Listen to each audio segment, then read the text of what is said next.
Good afternoon. It is July 13th, and we're looking at a view of our sun.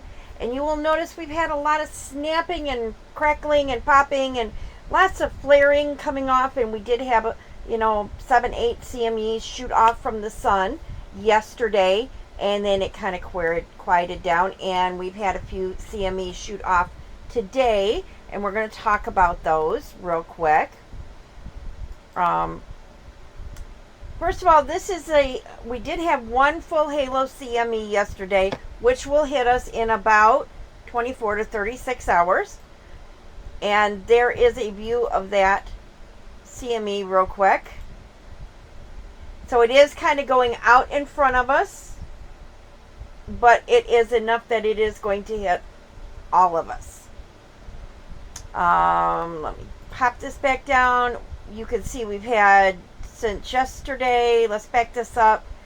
So what should be hitting us coming in is these flaring. We have one full halo hit back on the 11th. So that should be hitting us the 13th, 14th. That should be coming in tonight or tomorrow sometime. And then this should be coming in on 15th, 16th sometime. So we have incoming stuff on the way. Yesterday the flaring went up to M-class flares. Those were accompanied by CMEs that were quite active throughout the day. So we do have some activity coming toward us that is going to raise us up a little bit. Not huge, a little bit. And then we are starting to go up into C-class range and get a little more active today again as things are rotating in. Let's take a look at our sunspot regions here. We've got 3372 that is now visible, and that has been really active and really big. 3363 has been active, and a lot of our really active stuff is on the outgoing limb. Now, looking at this, we have a lot of alpha class, which are, they really aren't going to do much. We have a lot of beta class, and they can do something. And then we have beta gamma, which is they are really tightly wrapped together, but not quite bipolar. They don't meet the bipolar classification. And then we have beta delta, which means that there are opposite polarities in one umbra. So within that sunspot, there are very defined positive and negatives bumping up really tight against each other, and those are very likely to produce sunspots or CMEs. So let's go down and look at this. We've got 3360. This isn't going to do much for us. It's not real active. 3361 is one one of the ones that is beta gamma, and you can see here that it is very tightly wrapped. Only at 20%, and it's outgoing. It's not going to do much for us. 3362 is only an alpha class. It's not going to do much. 3363 is one of the ones we're watching. This is a beta delta class CME. And you can really see the difference in how this looks. This is snarly. Look at this. This has got the negative here. You've got the positive wrapped around the outsides here. It is very possible, because it's got the positive and the negative in the same umbra, and they're bumping up against each other, and they're twisting together, and part of that may snap off, create a CME. This is very capable of producing, but it is downsizing and morphing and shrinking a little bit. It is at a 35% chance.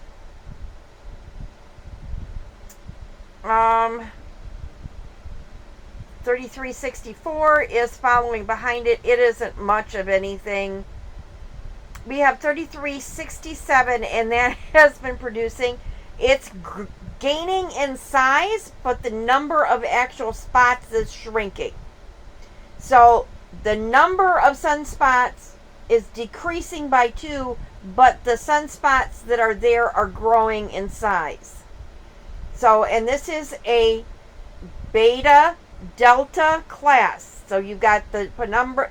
Each one of those sunspots has the positive and the negative in the same penumbra.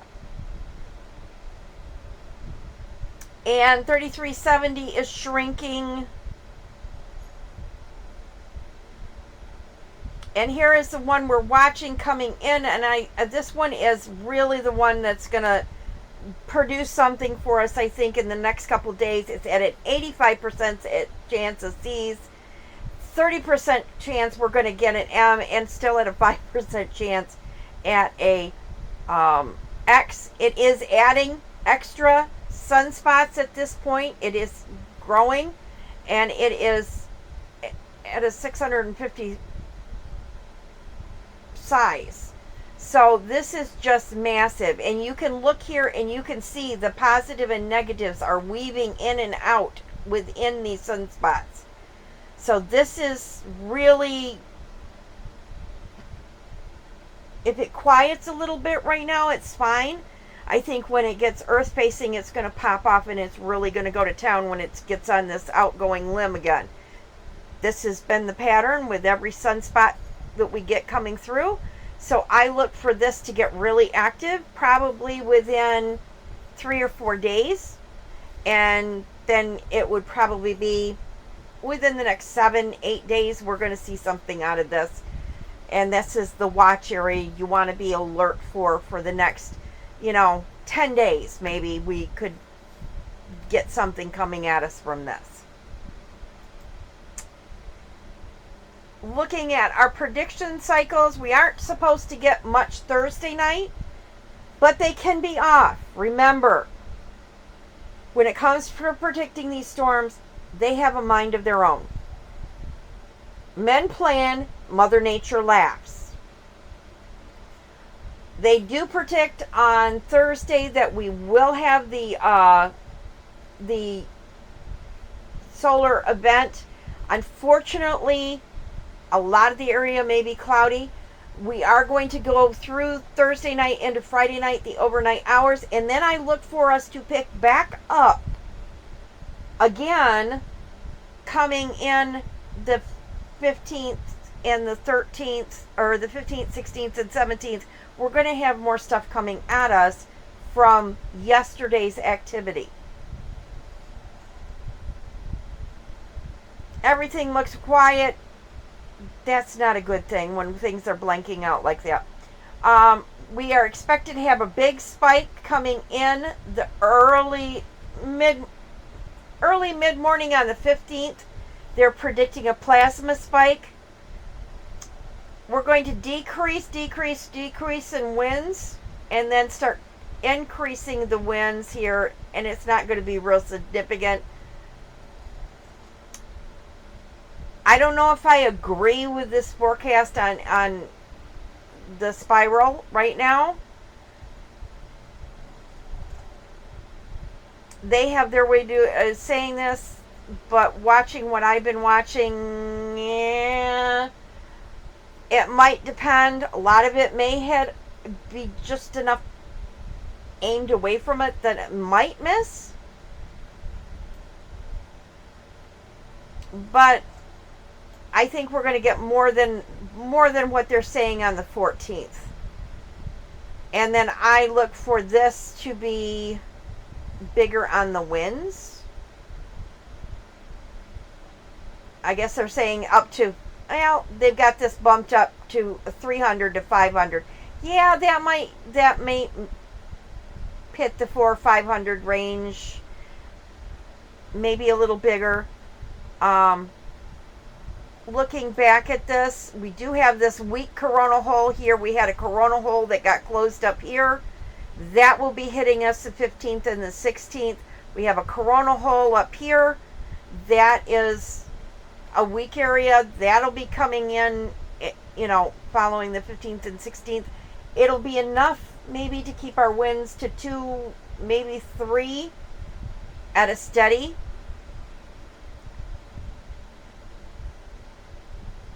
But I keep watch here. I'm seeing something over here coming on the incoming limb, so I don't think we're done by any means here. And I did want to look at our aurora forecast. They're predicting hitting July 15th about 3 o'clock in the morning UTC, which would put it about 11 o'clock on the 14th Eastern Time.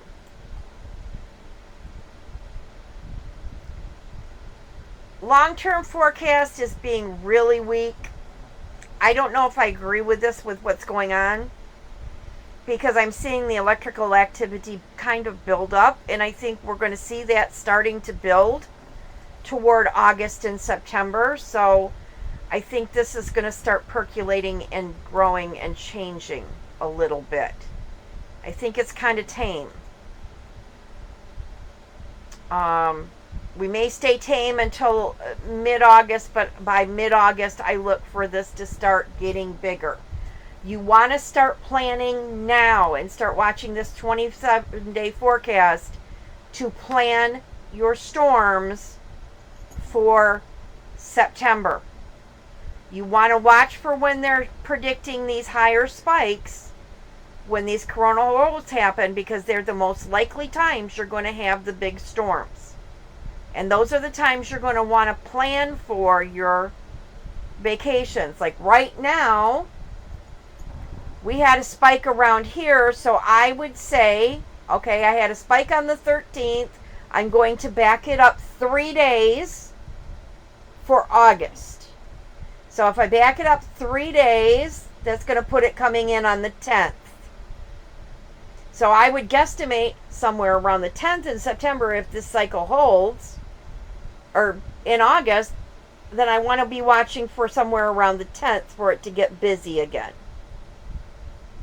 And then likewise, if that cycle holds and that pattern holds through September, then it would be coming on the 7th. And I would want to watch for right about the 7th, and I want to plan for being free right around the 7th. And that's your best way to plan to get these storms, and your best opportunities is be watching that 7-day forecast. Watch for your peak activity and then plan to back it up. Okay, looking at satellite.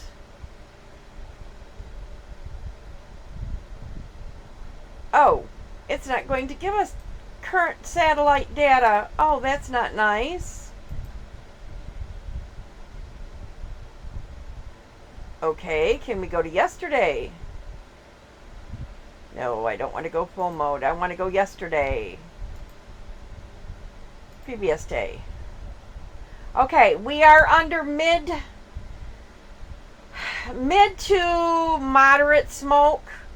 If this holds, we may be able to see a little bit if the storm is big enough. If this wind shifts and drifts that a little further north, we could see a little more. So I would say you want to try, but you don't want to count on it. And then we're looking at our weather fronts here. Right now we don't have anything over Michigan. Looking into Thursday, Minnesota and Wisconsin and parts of northern Michigan are going to be in the rain and thunderstorms. Michigan and Wisconsin Saturday, possibly severe thunderstorms and rain is very likely. On the 16th, on the 17th, so we may get totally skunked on the auroras this time around in those areas. And that happens. So, but Get out there. Get shooting anything. Light trails, bear lights, fireworks. Go light paint some buildings. Go find an old country barn or an old country church and try and get the stars over a barn or a church and light paint the barn with your, with a flashlight or your cell phone flashlight. We want to get you out there and practicing in the next month so that you have your muscle memory. So when we do get a big event and we have a chance that we might see auroras, you're not going to make mistakes. Because you don't want to blow your chance at the big one. So get out there this month and make your mistakes. Learn what you're doing this month and in August so when we hit the big time, you're ready to go. All right, I'm going to leave it at that. Everybody have a good day and enjoy yourself.